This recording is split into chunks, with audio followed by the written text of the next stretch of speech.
Welcome to this episode of the Structural Engineering Channel, a podcast focused on helping structural engineering professionals stay up to date on technical trends in the field and to help them succeed in their careers and lives. In this episode, we have a special treat for all the structural engineers and professionals looking to enhance your career journey. Rachel and I will provide you with our top 3 lessons we each have learned throughout our career journey in hopes to inspire and guide you in your own path to success in the world of structural engineering. Whether you're at the beginning of your career, in the midst of it, or simply curious about the inner workings of the structural engineering field, this episode is designed to equip you with practical knowledge and inspire you to reach new heights in your professional endeavors.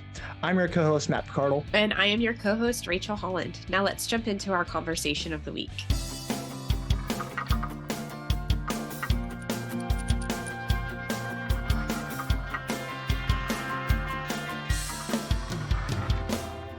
So, Rachel, what's your first lesson in your career that you can share with us? I think the first thing I wanted to kind of talk about in terms of like a lesson that I've learned throughout the way is just the significance of networking. And I feel like it's something that people just sort of throw around like as a term, a thing to do. But I think in reality, it really can impact your career, right? I think the bigger network you have, the more connected to structural engineering you feel. And I think that helps us to like grow in our career, right? Because I mean, there is a lot of like discussions about like burnout and different things that can maybe lead people away from our career. But I think that when you have like more of a network, you're more connected, you have people like in and outside of your company that you can talk to about like projects and things that are going on, with work. I think it helps you to build confidence to like keep on in that field and keep going down that career path, which is important because we need experienced structural engineers in our field. I think another thing is that it can open up more like the network that you build for yourself, it can open up more career opportunities for you, right? So like whether it's job offers or people, calling you up and saying like, hey, there's this position that's going to be open. Like, would you be interested in that? Because they work with you, they know your work ethic, things like that. You've built that connection with them that like it can play a part in sort of the path that your career takes. So I think networking is really important. I think like getting involved in, we always talk about CEOC on this and NCSEA and different like, committees, things like that. It really like broadens your network. It branches out who you know, and you can learn from all of these different people, right? So I think that's been a big lesson for me throughout my career. There's been times where I've thought it wasn't that important, and then other times where I see how it's had a positive impact on me. So I think it's important. I think networking both inside and outside of your company within our field is like a really, really significant it's really something you should do. Yeah, it's like you mentioned, it's sort of like digging the well before you need it. Because if you don't network with anybody and something bad happens, or you need to look for a different position, if you're networking outside your company, they could help you out. But even within your company, when you need help and you don't know anybody, it's hard to ask for help. But when you have that first point of contact, it's a lot easier to ask for help, essentially building your network of allies that can help you out in your career and at your current workplace. And I had a question about what was your, I guess your mindset. Was that easy for you? Because I know for me, and I think a good amount of engineers too, they mostly get into engineering for doing calcs. And then when you tell them, go network, go talk to people, it's kind of like, I didn't come in to do that. Like, what was your mindset initially, or did you have to change it, and how did you go about improving it? Yeah, I mean, I think, engineers, we have a reputation for being a little bit introverted, maybe not like networking isn't like our first instinct. I don't know that that's necessarily fair because I feel like there's obviously going to be engineers that are a little bit more introverted, but I feel like the vast majority of them are super personable and friendly and um maybe they do better in a one-on-one setting versus a big group, which is totally okay. um Personally, like I'm not so much on that. I'm not. I can be introverted and I can be extroverted. I'm kind of like, I don't know, somewhere in the middle. But like, I didn't have to change my mindset necessarily because I do like talking with people. Um, but I just know, like, sometimes when you get bogged down with just everything that's going on, that can kind of take a back seat, if you will, right? You don't focus on it. But so yeah, I wouldn't say it's like a mindset change so much as just a prioritization, right? Like you really like, to attend CEOC functions, like you really have to like put in the time. It's after work a lot of times and like things like that, where it's Yeah. just, it can be hard. So I think like just maybe like bumping it up on the prioritization list, and again, it's going to ebb and flow depending upon what's happening in life and at work and all the different things. But I think just, you want to keep it high enough on the priority list throughout your career that when you really need to like branch out and have that network, it's there, right? You don't want to just start doing it when you really need it. You kind of need to have it going the whole time. Yeah. Or also sound desperate. He's someone give me a job. Yeah.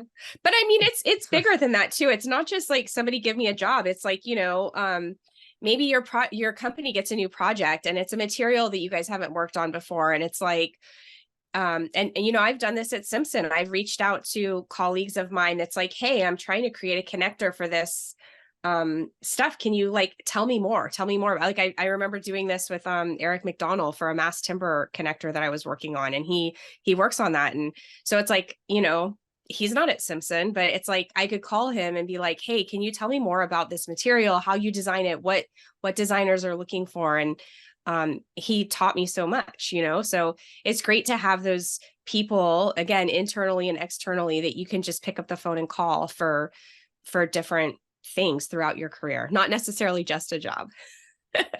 Yeah, I think that's a skill in itself too, in terms of, oh, yeah, something new comes up, it's a new material or a new challenge at work, you've never dealt with it before.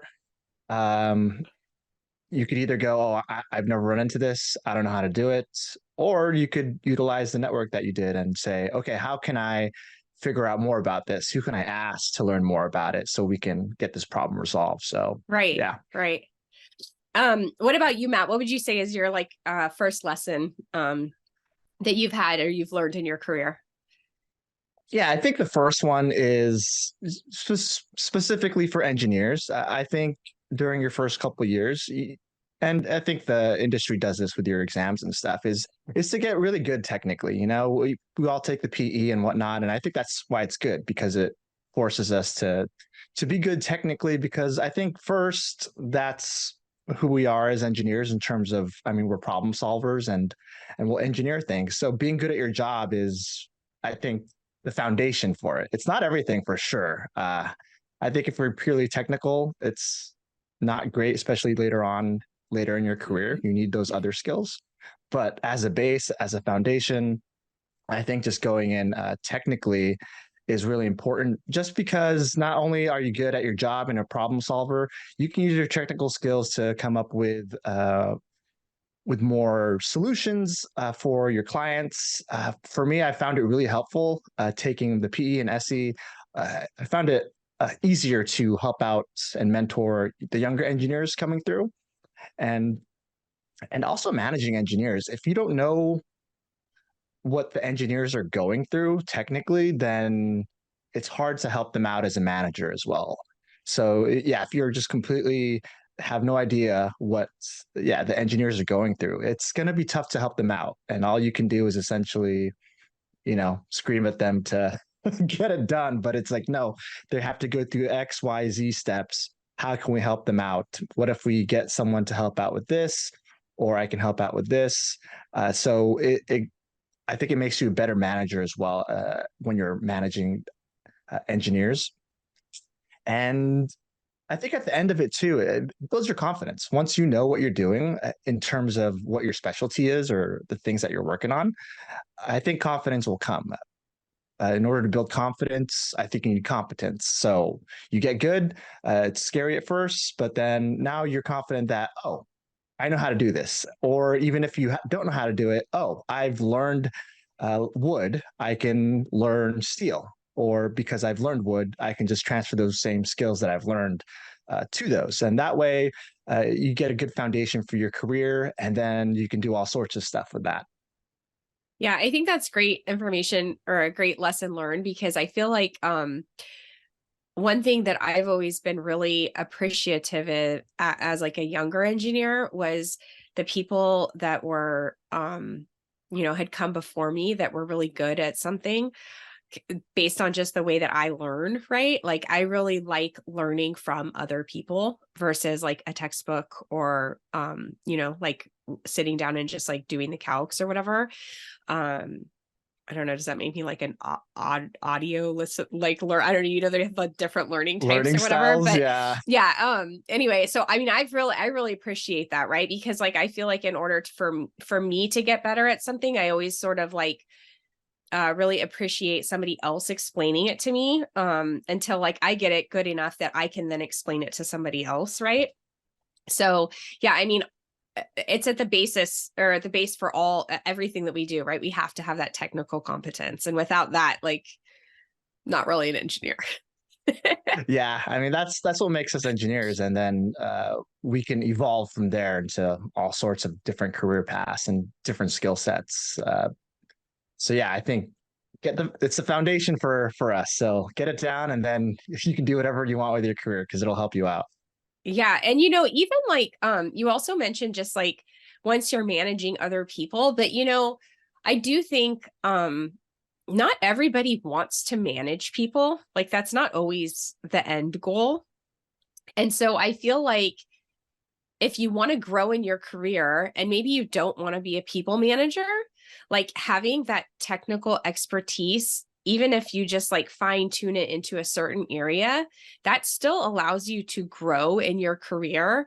Um, in a technical sense, right? Like you can advance, you can become like the expert in this, you can become like the go-to person in your firm and like all the different things without necessarily having to be a people manager. So I think that's like always another thing to keep in mind that with that technical expertise, it can lead you down a path that still allows you to grow your career. Yeah, being a specialist for sure has its advantages, and if you're the best technically at it, that's a viable career strategy too. As we talked to a lot of people about that. So uh, yeah, you can get really good at one thing, and then there's a career path for that too. Okay, so Matt, on that same topic, do you have any like resources or strategies that you've found effective for like ongoing technical training? Yeah, I think in terms of knowing what you mentioned, what's your learning style, right? So for me, my learning style was taking classes. I like sitting in on classes. I'd pay more attention, and it forces me to go to the classes. So I like that, but I also like lots of examples. So for me, when I was learning things, for example, when I was studying for the PE, I really liked taking classes instead of self-studying. So and like yourself, if there's someone that knows it, oh, I'd rather have that. I think that's the best thing that you could do, but that's not always available. So I think getting help and being resourceful. It's not just okay. I don't know how to do this. What do I do? So for me, I had no problem buying books in terms of if I came up with a new material that I needed to figure out how to design with, I would attend seminars. I would, yeah, get books. And for me, books with example problems were the best. So if the books had example problems, for sure I would get it. Practical ones and a lot of self-learning. It's not just about being smart. It's about being resourceful because you can get a like what your first point was. If you have the resources, whether it's books, your company, the people that you have, you can learn anything. It's especially now. So just being resourceful and using everything that you have in the world and your network.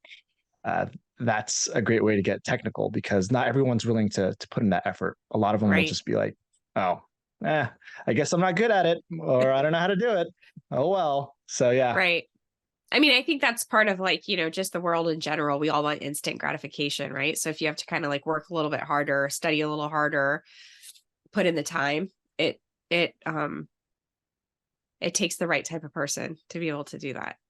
Yeah. So, And what was your second lesson for us?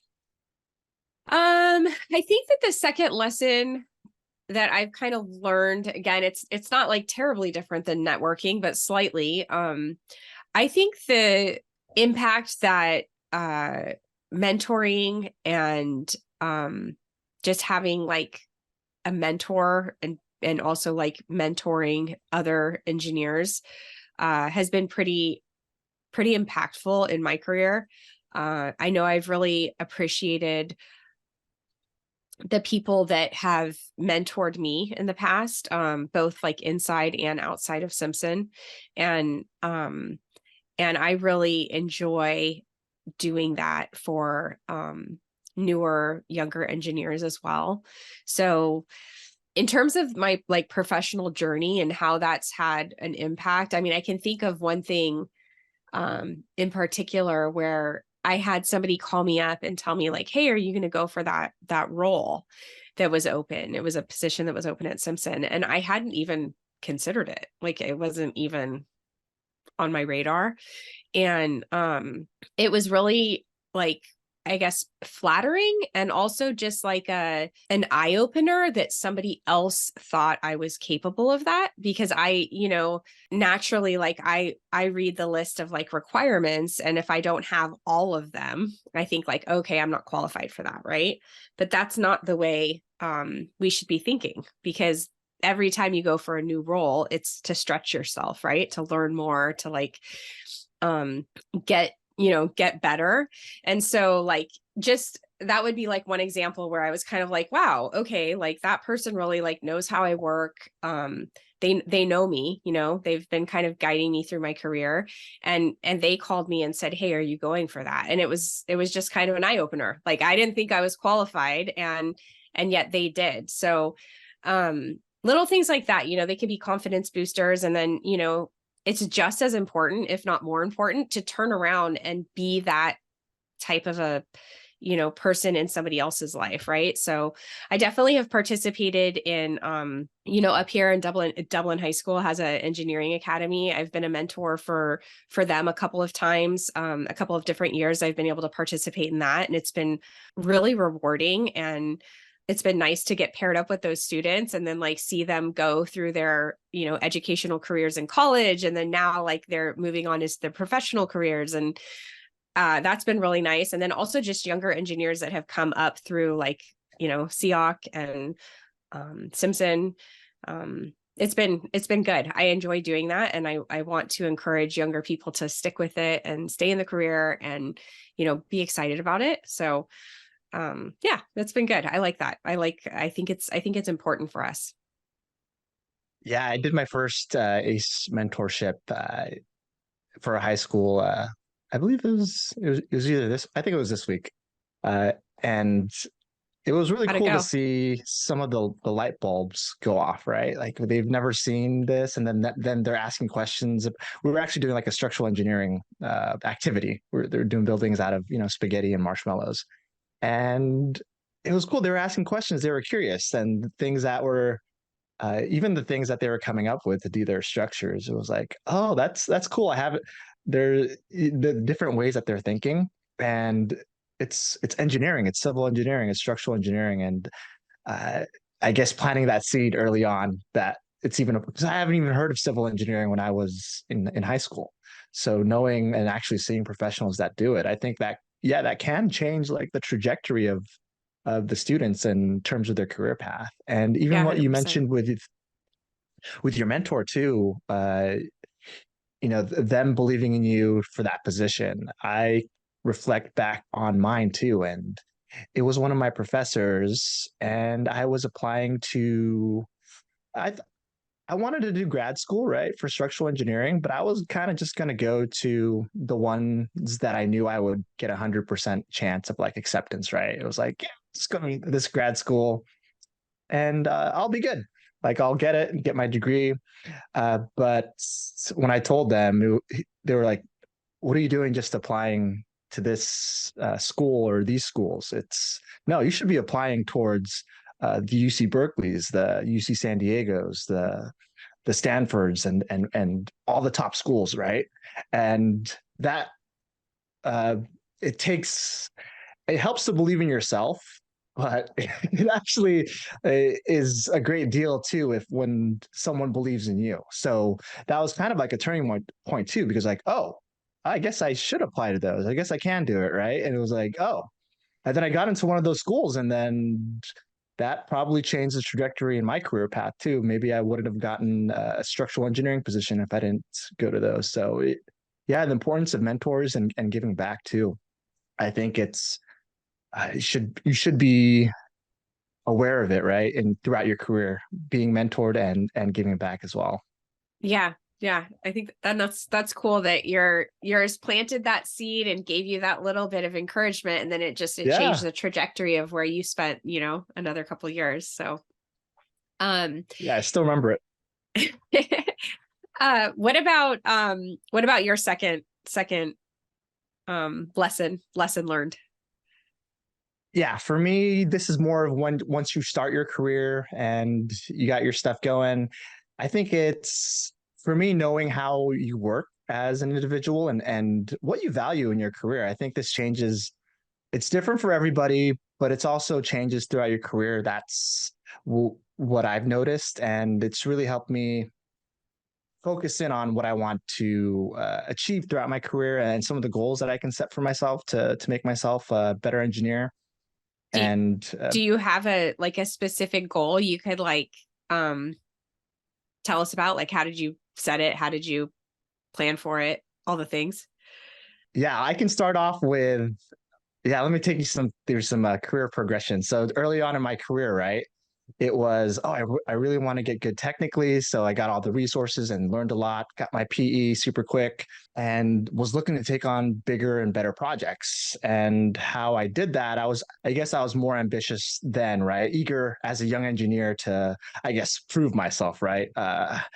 But for me, that as a younger engineer, I could do that because it was like a new city. It's my new position. I'm excited to do it, and I voluntarily work on the projects. More like I'd stay late after work voluntarily because I wanted to put in more work, and I had no issues with it. Like my my my superiors would tell me to go home, but okay, I can do this, or do you need help? And so for me as a young engineer, I was really eager and willing to learn and put in those hours, put in those extra hours to be better at engineering and my craft. And yeah, I think I got there and kept doing that technically too. But also, I then became project manager, and then I needed new skills. So for me right now, getting good super technically, not a high priority right now, just because well, I took my SE, so I guess that was like the lots of technical stuff. So now auditing myself in terms of my values. So what do I value now? Do I want to become a principal? Maybe, but not like a super like end goal, I guess. So for me, it's right now it's skills based. So I think I'm pretty good and well rounded technically. I can still improve on projects and whatnot, and I'll gain experience from there. But what can make me a better overall engineer? And right now, for me, it's communication, better networking, going to more networking events, business development. That's the thing that I know I'm not very good at, but it's something that I can improve upon. And so for me, I made it a goal to okay, I'll go to X amount of events this month and I'll force myself to, go talk to new people, go ask questions and go network more and be more comfortable with it. And so for me, that's kind of like a skills based thing that I'm I'm working on currently. That's again for me, it's a new challenge. It's something I know I'm not good at, but I can improve upon. I don't know that I would ever say like I'm not good at that. I would say maybe you're just not as comfortable at that. And I think that like, it's the same thing with like public speaking. It's like the more you do it, the more comfortable you get. So I think the more you do it, the less it will feel like work, like Yeah, because you will actually, I mean, and again, also the more you do it, you're going to start seeing, the same people, you're going to develop some relationships, you'll realize like your common grounds, things you have um, that are easy to talk about. And I would imagine it'll just get easier and easier for you. But yeah, you are completely right. I think yeah. the more I've been doing it, it's Mhm. becoming easier. You'll see more and more people that become familiar. So it's kind of like you're seeing old friends. And even with new people, then you kind of get a gist on how to break the ice more, right? And yeah, it's definitely uncomfortable and still, but it's become easier. It's, not natural, but Yeah. like you were saying, public speaking, it may not be natural, but everybody can do it at some competent level. Yeah.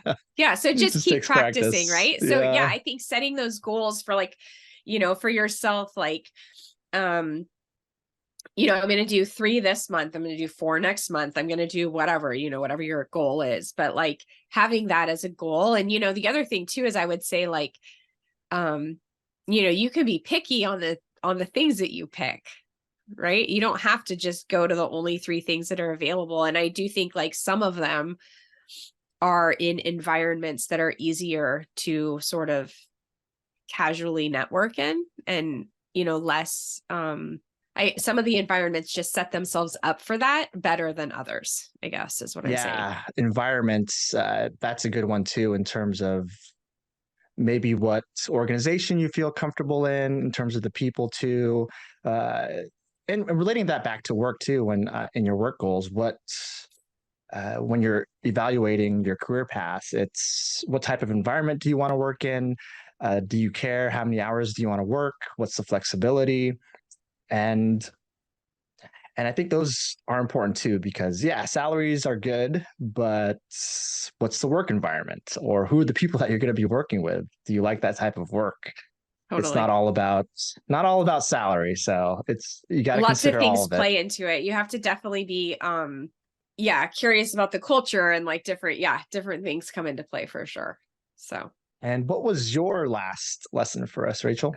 the last lesson I think that I've learned throughout my career is that like it's okay to ask questions. Like I think there's an art to it. And I think I spent a lot of my earlier days maybe a little bit intimidated to ask or like just hesitant. I don't know, just hesitant to ask questions because I would be sitting there thinking like surely I'm the only person that's not understanding this 100%, And I think that as I've gotten further along in my career, I've realized that a lot of people feel like that. And so just having one person ask the question really helps to enlighten like the entire room because more likely than not, if you're not fully in tune with what someone is presenting or saying or whatever, there's probably other people as well. So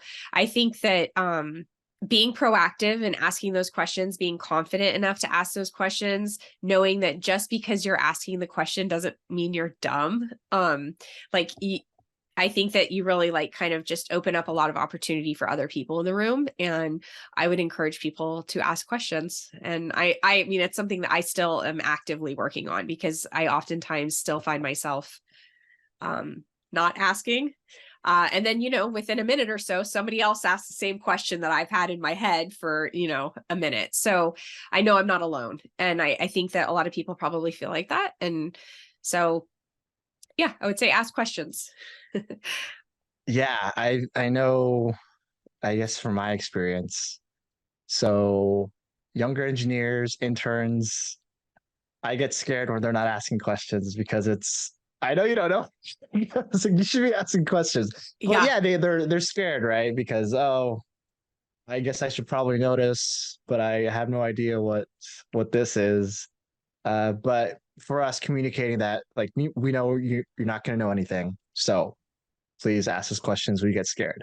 And making it as inviting as possible to have them ask those questions, because it's so important. And not only that, even going back to your first lesson about networking, for me that's been a good it's a good way to network with your managers. When you're asking them questions frequently, you get to know how they think. They get to mentor you by asking those questions, and then you build a better relationship with them. And that's a great way to network and increase your knowledge at the same time. So, yeah, definitely Yeah. helps.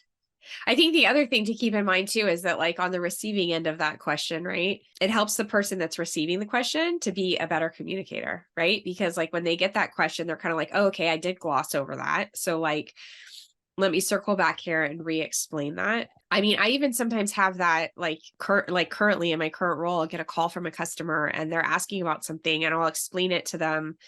Um, it's a quick phone call, right? But I'll explain it to them sort of like in a way that I think they understand under a lot of other things. And then like maybe I'll dive a little deeper with like another like inquiry as to where they are at in their career. And it'll lead to a whole nother discussion where I'm able to like give them the backstory that they didn't know, that I sort of maybe just assumed they did. Um, so yeah, I think that like asking the questions is really important. I think it helps everybody else that's there in the room listening. And I think it also helps the presenter, the teacher, or whoever, the meeting lead, whatever is going on. I think it helps them to really improve their communication skills. So I think it's a win-win. Okay. Matt, your third and final lesson that you would say is like the top three. So what's your third? My third and final lesson, it may sound typical, but it's communication skills. And I think for me, communication's a lot, right? So background on myself, on where I'm coming from, as you know, in high school, college, I was very shy, very introverted, one of the quietest people in the room, and would never raise my hand in class.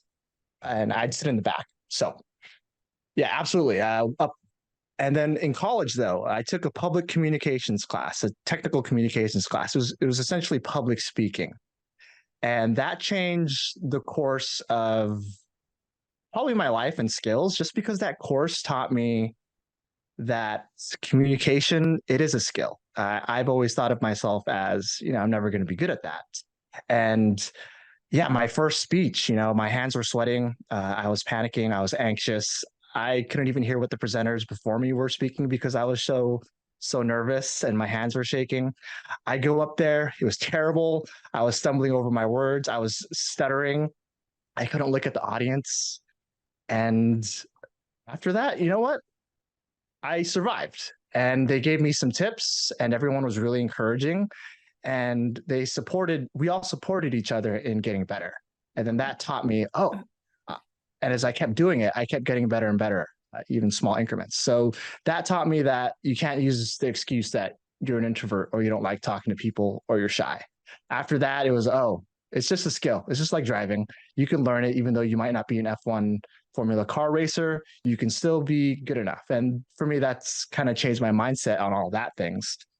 And I've just seen how important it is in an engineering career, whether it's communication with your peers, your teammates, or even with public speaking. I think that's very underrated. If people haven't taken a public speaking class, especially if they're not good at it, because you're going to be public speaking all the time. Because one-on-one, one-on-two, or you're talking to your team, that's all of that is public speaking. It's just the number of people. So you're doing it all the time.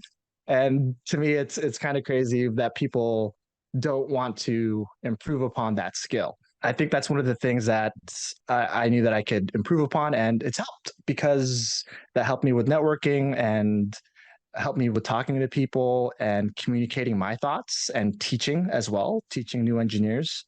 So it's definitely something that I know that the best engineers, they're not just good technically, they're great communicators as well. they can't communicate their designs in a simple way, then Yeah. it's not going to be going anywhere. Because I think I that like to, yeah, go ahead. I think that it is even like on a bigger scale, right? Like you think about how if you're outside of the structural engineering world, like you don't really maybe understand like what we do, right? And I think that like we're such a we have such a critical role in our built environment and communities and keeping people safe. But like if we don't have the ability to communicate that to people that are not engineers, it's kind of like it makes us lose our significance, I feel like, so like there has to be those people that can take a technical topic and communicate it in a way that the masses can understand. And then at the same way, like within our career, you have to take that technical topic and be able to explain it to technical people, right? So even like that higher level of technical, you know language. But yeah, I mean, I think public speaking is so important. And I was never like terribly scared of it. But I know like coming to Simpson, that was like shocker to me because I have lots of scenarios where I have to public speak. And I Yeah. mean, even, and we were just talking about this too with like networking and like all that. It's like, the more you do it, the more comfortable you get. But I mean, I'm almost 13 years in here. And I mean, hands down, still before I go up and talk in front of a group of people, I have to like internally remind myself, take deep breaths, Rachel. Don't forget to breathe. Like it doesn't matter like how many times I've done it. I still have to remind myself to do that. So um it's it's just one of those things you just have to keep practicing. There is I've never done it, but in case somebody is interested, I've heard have you heard of Toastmasters? Yeah, that's Have you Toastmasters. I heard that's ha- great. I've have you been done it? thinking about it. I haven't done it. I've looked into it, but I've had colleagues that have done it, and it's. I know our former CEO was really into Toastmasters, and you can see Yeah. why because he can communicate really well. So you can see why.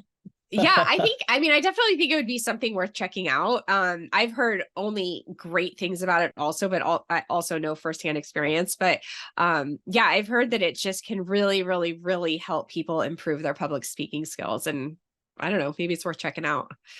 Yeah, they're everywhere too. I'm pretty sure if you're somewhere in the U.S., they have a Toastmasters nearby.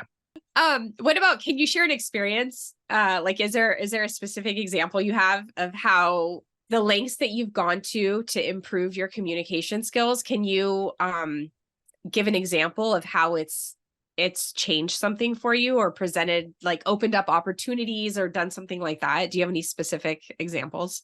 Yeah, some of the things. So I started like from zero. So back in college, when I first started trying to improve that, it was just me raising my hand and being loud enough so the class can hear me. For me, that was a huge step because whenever if I would ask a question or they would call on me, I'd be that person in the room. Please speak up. And it's like that's how quiet I was. And then again, oh, your voice, it's an instrument. How can you increase your voice volume? Well, you can speak from your throat, you can speak from your chest, but all the singers and all the speakers when they're presenting, they speak from their diaphragm. Again, that's a skill. Everyone knows how to use their diaphragm. You do it when you laugh like really uh, really hard. You're using your diaphragm. So how to speak louder? Oh, you use your diaphragm. That's one technique.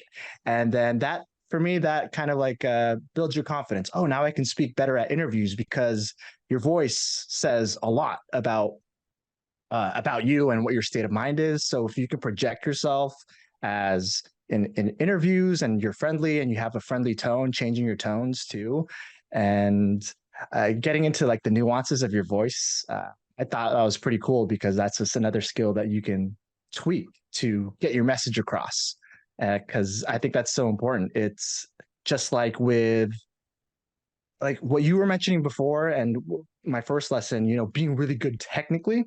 If you're like a 10 out of 10 technically, right? And you're presenting to maybe a client that's not really technical. Uh, and so you're 10 out of 10 technically, but your communications are a 2 out of 10. What is your client or whoever you're talking to going to think of you? Like they're not going to think you're competent. They're going to, because your communication skills suck. You're not going to come off as smart or whatnot. You might be coming off as to the client as, oh, I can't communicate with this person. They're in a whole nother world. I don't know what they're talking about. So whatever it is you're trying to pitch me or suggest to me, I'm just going to say no because you didn't communicate it in a language that they can understand. And we're dealing with that every day. You deal with that every day too. So it's knowing that improving your communication skills. If no one can understand you, no one's going to support you. And and that's that's like a perfect example. You're 10 out of 10 and you're 2 out of 10. It's because, I mean, at that point, all of that technical expertise that you've managed to like learn and capture, it's wasted. And it's such a shame. So yeah. And you can't escape it. Even if you're a PhD student, you need to sell someone on your funding. Why is your research project important? If you're just going into the numbers and you're not simplifying it down to the people that have money are going to fund your research project, you're not going to get any money because you can't communicate the importance of it in a simple way. So I don't think you can escape it if you're an engineer. So you might as well be open to it. Yeah. Well, I give you lots of accolades, Matt, because obviously I didn't know you in high school, but I would have never thought that you were the kid that nobody could hear and you didn't raise your hand. So the work that you've put in is totally paying off. So good job on that. Yep, thanks. It's just a mindset shift. Just improve your driving. Yeah. You can drive. You can improve it. Keep practicing because you're doing great. I wouldn't, like I said, I would have never known. So excellent job. I hope you enjoyed the episode today. We'd love to hear your feedback, comments, and or questions. To leave them, please visit structuralengineeringchannel.com. There, you'll find a summary of the key points discussed in today's episode, as well as a link to toastmasters.org, like we mentioned during the episode. Don't forget to subscribe to Apple Podcasts, Spotify, or wherever you listen to your podcasts. Until next time, we wish you the best in all of your structural engineering endeavors.